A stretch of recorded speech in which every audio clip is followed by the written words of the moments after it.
Hello and welcome to a very special video, something that I've wanted to make for quite a while now. Welcome back to another great video, my wonderful wise boys. If you are new, do consider subscribing. It takes 2 seconds and it's not much of a commitment. I'm not asking you to marry me, so please do consider subscribing. It would absolutely mean everything to me and I will not disappoint you. I work hard on my videos and that's all I have to say. And maybe consider checking out my music on Spotify if you like synth electronic music. My new album is out. That's the only shilling. Now let's just get into this topic because I'm very excited to talk about this as no one else has as of yet.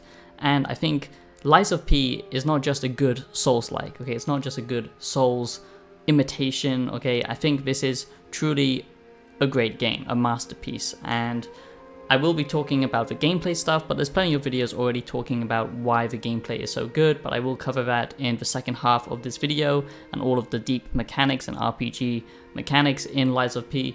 You can't lie. So tell me, puppet. All I can say is I'm incredibly excited to see what these devs do next. And unlike Pinocchio, I'm not lying. Maybe lying isn't so bad. After all, lying is one of the most human things a person can do. Maybe the path to being a real boy isn't telling the truth. There's a lot more to this, but the way everything is woven together is genuinely incredibly well done and entertaining. I didn't expect to care about the characters or story nearly as much as I did, and I even found myself reading all of the scraps of paper I picked up that had world-building lore on them. It was fun unraveling mysteries and learning about the side characters. In general though, it's a more direct form of storytelling than your typical FromSoft game. And while I've seen some people critique that, I think it suits the story they're trying to tell very well. Now, as much as I'd love to go into a literary analysis of the themes this game explores, the main focus for this video is basically to give you a Lies of P analysis, okay? This is the philosophy of Lies of P. Any type of medium that grabs my attention and doesn't let go, I have to break it down, I have to analyze it because I'm just that much of a weirdo that I just like to get really deep into something. So if it's literature like, Stoic literature that I'm really into, from Seneca and the Letters from a Stoic, or Marcus Aurelius and his Meditations, or Epictetus, or if it's something like Dark Souls, which, doesn't sound like that much of an intellectual stimulating thing, but actually when you break down what goes on in Dark Souls and the themes it tackles with, it's very, very deep. And I feel that Lies of P has kind of gone under the radar as just a good Souls-like, but actually Pinocchio itself is so deep and complicated, and Lies of P just kind of throws a whole new dimension on top of it because it's a twisted, dark fantasy retelling of Pinocchio, and it just has so many interesting themes that I want to talk about. So if something really grabs my attention, if it's with games or books or movies, like Donnie Darko, stuff like that, I just care about so much and I want to break it down. So if you're into that type of thing, I do hope you enjoy this video. That will be the main focus of this video, but I will talk about the gameplay stuff, don't worry, in the second half of this video. And yeah, I do hope you enjoy, and if you do enjoy, then please do consider subscribing. As I said, that would mean absolutely everything. And let's just go. So bear in mind, I haven't completed the game yet. I'm about halfway through, maybe a little bit over halfway, because I'm taking my time with it, I'm enjoying it. So there might be some grand revelations at the end, but I want this to be spoiler-free anyway of the actual game, because I feel like a lot of people, people I really like are kind of spoiling the game, showing footage, from late game, and that's a real shame because people were so considerate around Elden Ring or if it's a Dark Souls game. But to me, Lies of P, it deserves that same respect because for me, this is up there with Dark Souls 1 or Dark Souls 2. I wasn't a massive fan of Elden Ring, so of course I prefer this. So it's been a while since I found a Souls-like that I truly love, basically since Dark Souls 1 and 2.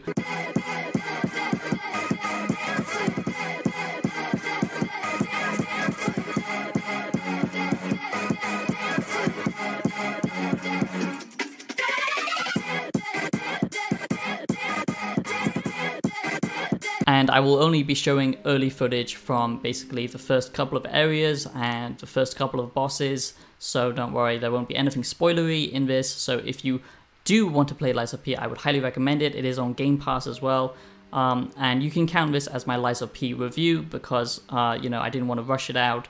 So Lies of P is basically a retelling of Pinocchio, and the original Pinocchio was actually first published in 1883. Yes, that's right. I did extensive research on this because I'm that much of a nerd that I had to dive into all of this stuff. I watched a bunch of lectures as well, so I can give you accurate information with my own philosophical take, of course.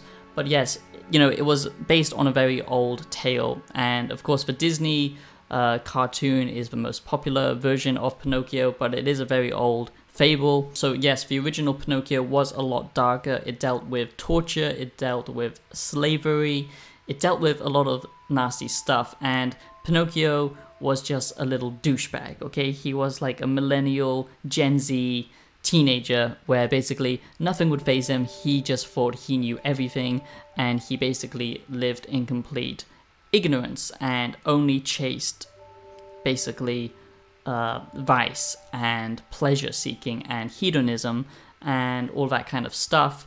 And the original tale basically ends up with him killing Jiminy Cricket, chucking a hammer at him in frustration because he can't control his emotions. So it's a much more darker tale. His legs actually get burnt off in a furnace as a form of torture.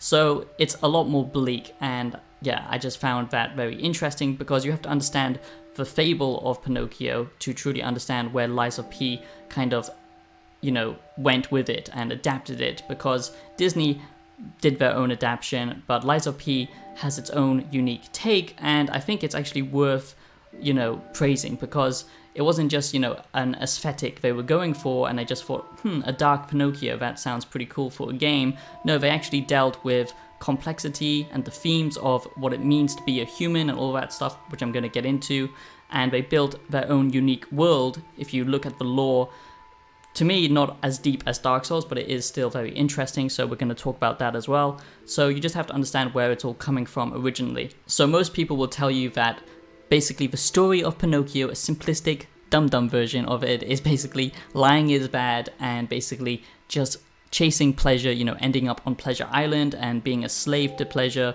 will make you a donkey brain. It will give you donkey brains, okay, and you will basically be a slave. So in The Choice of Hercules, it's basically the choice of virtue or vice, you know, which one do you want to go down? Obviously, the road of virtue has a lot of hardship, it's going to be filled with a lot of struggles, but you build your own character, you build your own persona and personality, and at the end of the day, you become a better person, you know, with more well-rounded morality, and the only good is virtue. That is the only good, okay? That is what happiness is. Happiness is virtue, okay? It's not the pursuit of virtue. Happiness comes after virtue. At least that's what the Stoics believed, unlike other philosophies like Epicureanism and all that kind of stuff. And that's personally what I believe in.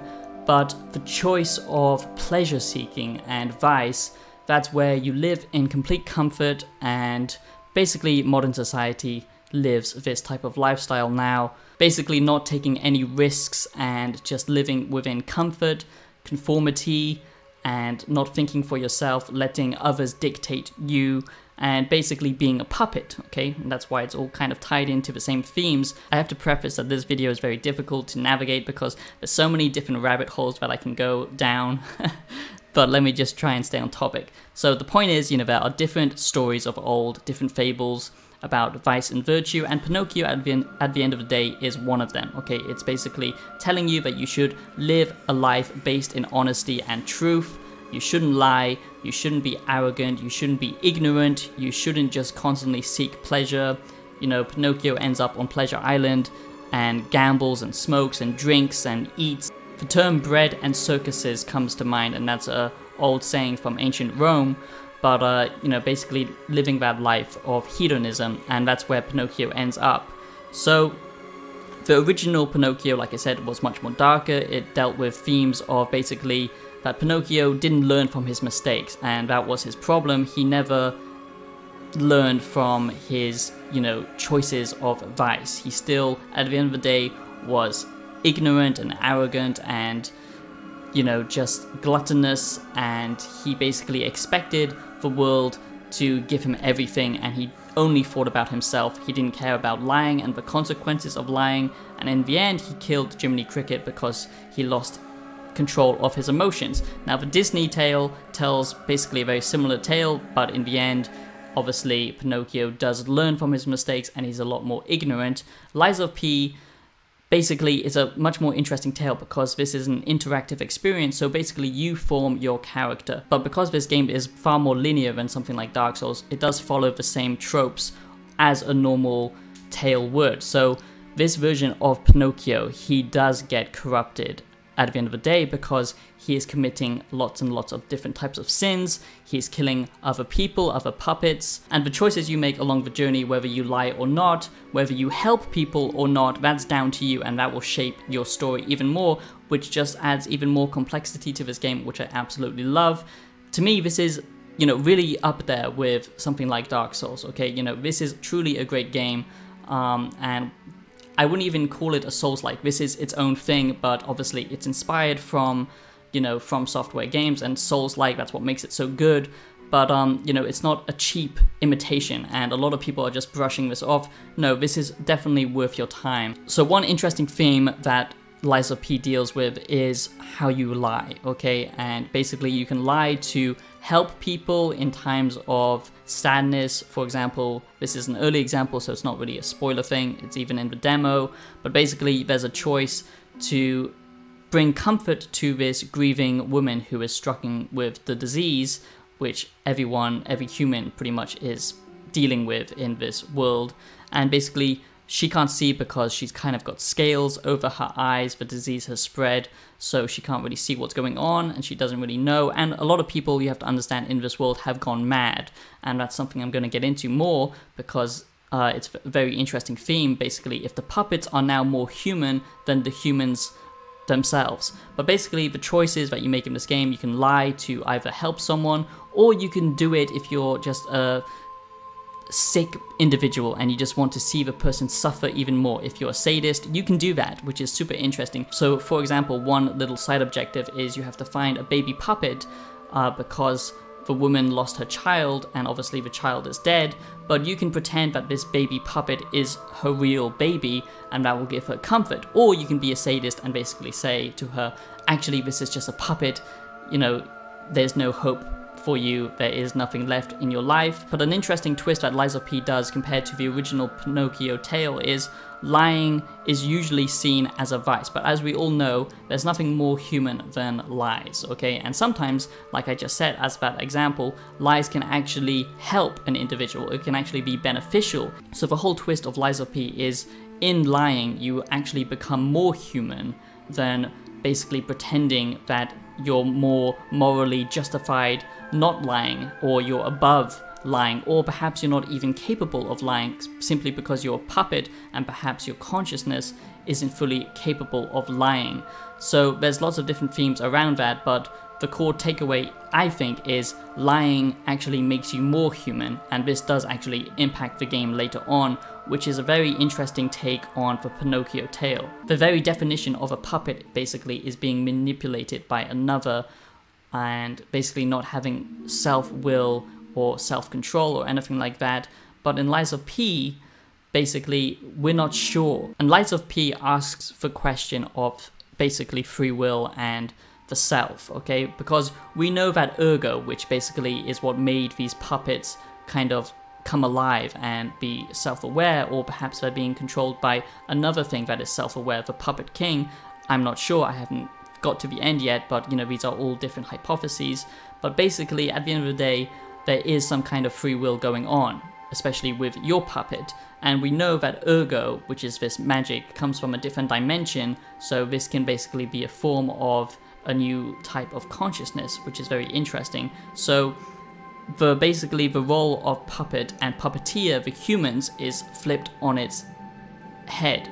And it makes you question about what it means to be human and how humans are actually manipulated and controlled by society through media, through knowledge, through conditioning of society. We like to think that we have these opinions and beliefs, but they've all been conditioned into us, thus making us the puppets. Now you have to understand, in the lore and in the world of Lies of P, okay, things have become automated. This city of Krat is built upon, you know, these puppets basically providing every service possible for human beings to make their lives more comfortable, more pleasurable, and, you know, basically going into Pleasure Island. The humans have basically done a 180, very much like our own society now with AI, everything becoming automated.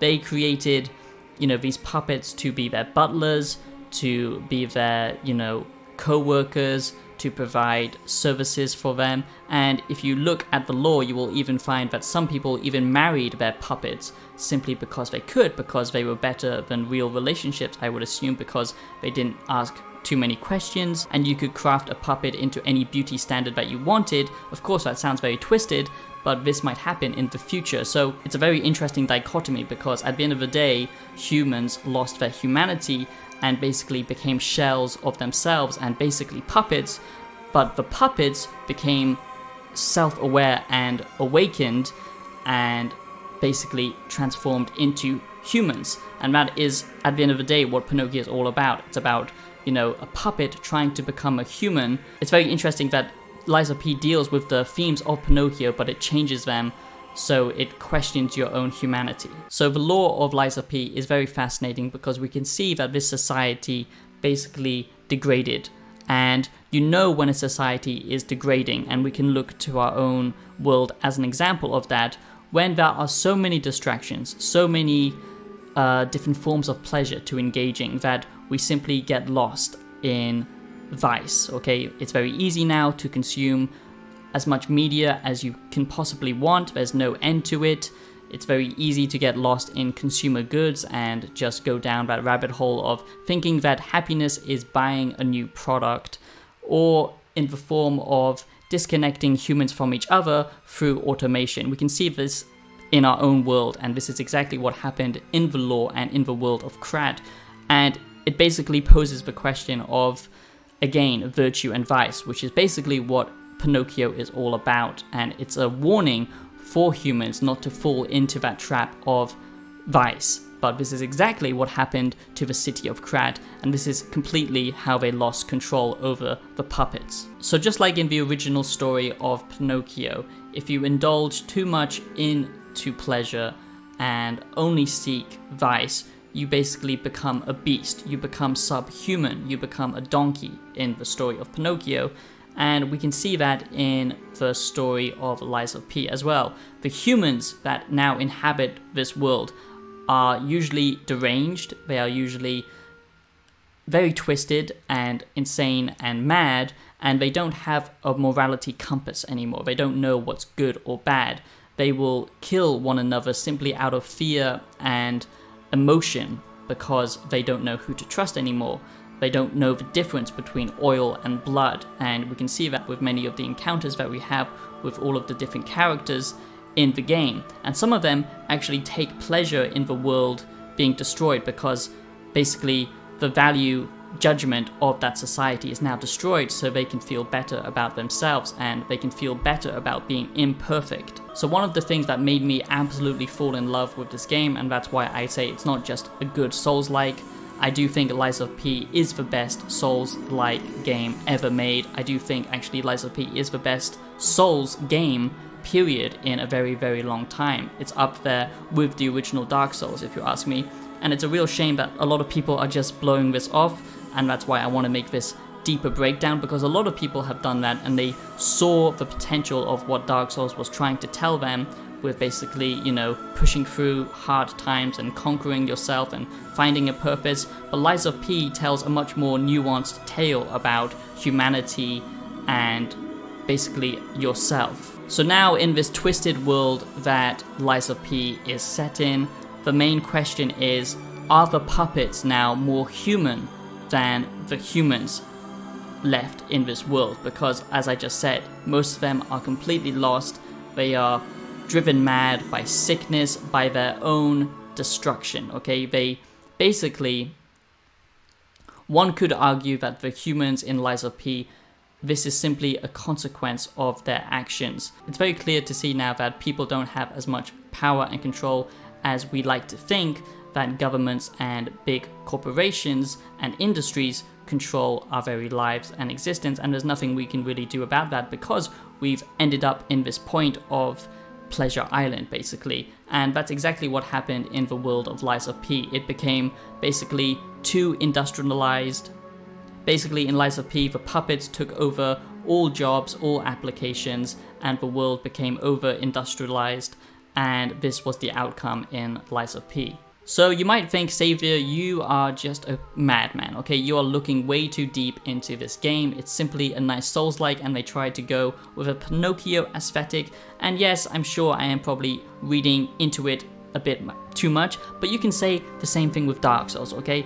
At the end of the day, this type of experience will make you question what you're doing, because it is a difficult game. It is very difficult, and this being much more challenging. But also, I will say that Lies of P is far more direct compared to other Souls-like games, okay? This does have a much more linear focused story, so I think the themes do basically in line with my philosophy here. Obviously, everyone will have their own different opinions around this game, but this is what I took away from it, and I do think that they did intentionally design this Pinocchio deep story and basically the actual gameplay mechanics of Lies of P and tied them together, because one of the great things in Lies of P is the fact that this is a very linear game, and that's something that I think also lends to the Pinocchio original fable. So just like in the original Pinocchio story, at the beginning your character doesn't know anything, okay? You are born into ignorance, and it's up to you, the player, to figure out what's going on, and basically your consciousness is awakened, okay, when you get up from that chair.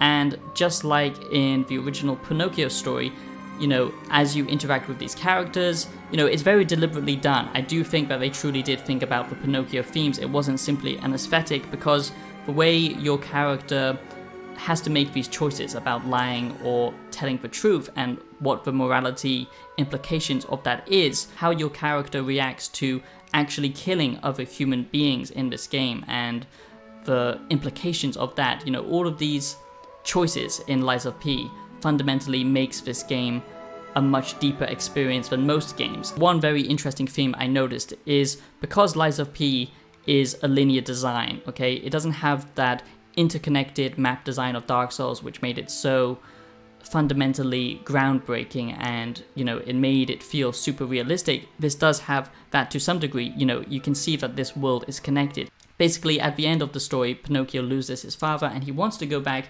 into that state of childish ignorance.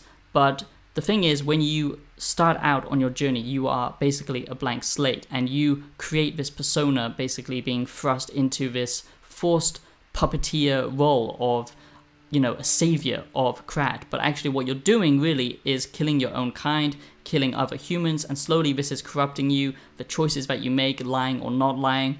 And at some point you have to imagine that the character wants to go back into that state of ignorance and into the state of basically, you know, being a child again. But because this is a linear design, you can never go back, okay? You can never go back into the original persona that you had at the start of the game. When you start this game and when you finish this game, you will be very different from all of the choices that you made, the characters that you interact with, the people you invite back. The choices are very palpable in Lies of P, just like the choices in the story in Pinocchio, and the fact that once you crafted this persona, you cannot go back. And the linear design absolutely ties that together, and that is just a masterpiece, I have to say. And I don't think, because this game is new, a lot of people have realized just how deep this truly is. So I hope that, you know, this video helps people see that this game is a lot more than maybe, you know, you might think when you just first look at it. So it all depends on what persona you create. You know, a lot of the characters you interact with, they see you as some kind of hero, that,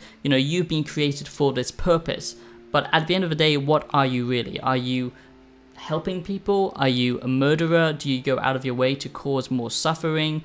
You know, these choices matter, and they will question your humanity, especially when you don't even have humanity. Just like Dark Souls, you know, deals with the theme of, you know, being a husk, being a hollow, and not having your true humanity. You know, the theme of Pinocchio ties so well into a Souls-like game, because again, you are missing the core essence of humanity and what it means to be human. And I just think this is, you know, so well done. Are you following your own route, or are you simply a puppet that is being led down his, you know, destiny by another, by your creator, by your father, by other people, who knows? Or are you actually aware of what you're doing? Do you have free will? You know, it has a lot of mysteries to solve, but all the time it's asking all of these different questions that I just laid out, and that's what makes Lies of P so interesting. And the lore and the universe reinforces that idea, and the characters that you meet enforce that idea, and you can see the disconnect between the humans and the puppets, and the hatred that the humans have for their own creation and their own lack of judgment. At the end of the day, Lies of P is a very interesting, introspective experience, asking questions around the self, morality, you know, the nuance of lies and truth, and what reality truly is. And it asks the question, the most important question: what happens to society when they lose their humanity? Because this is what's left. It's a world run by puppets, and you have to solve that mystery. You have to find, you know, your place in this universe. And I honestly think this is just as impactful and deep as something like Dark Souls, and this is why now it's up there with Dark Souls 1, if you ask me. And I just can't wait to go back and play it. I wish they expanded on it more. I hope they do a second one. But that is my analysis of Lies of P, and I hope I managed to give you a breakdown of Lies of P philosophy, and the philosophy of Lies of P, the nuance behind it, because this game truly deserves your attention. And if you're like me and you love games that aren't just, you know, they aren't just about gameplay. I mean, Lies of P is, it's a masterpiece, okay? I honestly think this game is goddamn amazing, okay? You need to go out and play it, because this is not just mechanically sound with its gameplay, okay? It's not just another Souls-like. This is up there with From Software, the way that the gameplay is laid out, and I'll quickly talk about that, but I'm already been yammering for way too long. But you have to understand that if you're like me and you love the deeper side of From Software games and Dark Souls and the lore and the universe and the meaning behind it, then Lies of P, this is the first time we've had something as interesting and as fresh since Dark Souls 1, if you ask me. So yeah, I just hope that this video actually gets out there, but I doubt it will, because this is a very strange topic. But that is the philosophy of Lies of P. I hope you enjoyed, and now let's quickly talk about the gameplay. I apologize if the music was a little bit loud. I didn't realize that I had it that loud, so I did correct it, but hopefully it won't be that bad. So yeah, let me know. But now let's quickly just talk about the gameplay. Now, I could also talk about this for like an hour or more, but I'm just gonna quickly summarize it because this video is long enough. If you want me to do a separate video on Lies of P and the gameplay, let me know in the comments. But like I said, if you are new and you do enjoy this content, this kind of video essay on Lies of P, I think this will be the first Lies of P video essay out there. But if you like that type of content, then make sure you do subscribe, like I said. So now let's quickly just talk about the gameplay a little bit. So Lies of P is mechanically sound as hell, okay? It has so many different things that obviously are inspired from Dark Souls, so many different mechanics that are clearly taken from Dark Souls, Bloodborne, and Sekiro. You know, the parrying mechanic, the Fable weapon art thing that basically is borrowed from Elden Ring, and it replicates them and perfects them perfectly. So I don't see this as a copied game. You know, like, I don't like Souls-like because I always feel like they just copy the formula and they don't do anything new or innovative. This is, you know, in its own league. This is up there with From Software, so I have no problem with them implementing the mechanics, because they not only copied the ones that made Souls so special, but they added mechanics to make it even better. So the one thing that I absolutely love in this is the fact that you have to constantly keep an eye on your weapon and maintain it and basically grind it, and you can have different upgrades for your grindstone to add to your playstyle. Not only that, but you can basically customize your weapon and make all kinds of interesting wacky weapons, and I haven't seen this much creativity since something like Ratchet & Clank. I know it's a very strange comparison, but hey, I'm going with it because, you know, it's just very creative. You can literally have a dagger but with a handle of a sledgehammer, and there's not many games that do that, especially in a Souls setting. I feel like the difficulty here is punishing as hell. It's so difficult, but it's also so refreshing and rewarding, because it's not just something that you can cheese like in Elden Ring. You have to, just like with Dark Souls 1, you know, it's very telegraphed. You have to really learn the attacks of your enemies. Some of them do feel a little bit kind of, you know, cheesy and bloated, like something from Elden Ring or Bloodborne, I would say, where the enemies just have too much health or too many phases, stuff like that. But you really have to learn and master your playstyle. It isn't just a Bloodborne copy. You don't just have to parry. You can play it defensively in a way. There's even a kind of little shield that you can unlock later, you know, which is a part of your Legion arm, and that's a whole nother mechanic, which is amazing. You know, there are just so many different playstyles to this game, and the fact that the difficulty is just so well balanced, it just makes it such a refined package. Like I said, the only thing it doesn't have going for it is that interconnected world, which is a shame, but everything else is just done absolutely perfectly. The environments are absolutely gorgeous, the art style is incredible, the sound design is amazing, the feedback of your weapons, it all feels great, okay?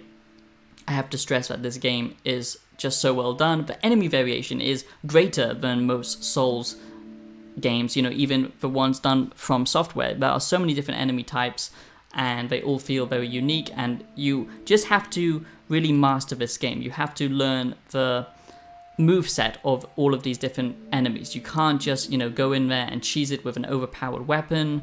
You know, it does remind me much more of something like Dark Souls 1 and Dark Souls 2 compared to the later Souls games, and I truly do enjoy that. It does emphasize on aggressive play style, so you do have to, you know, be more aggressive instead of more defensive, and I'm usually more defensive, but still you can get away with, you know, dodging and blocking, but it does encourage you to be, you know, aggressive. There are these cool finisher moves that you can do. You can break the enemy stances and all of this kind of stuff. The animations are done so well.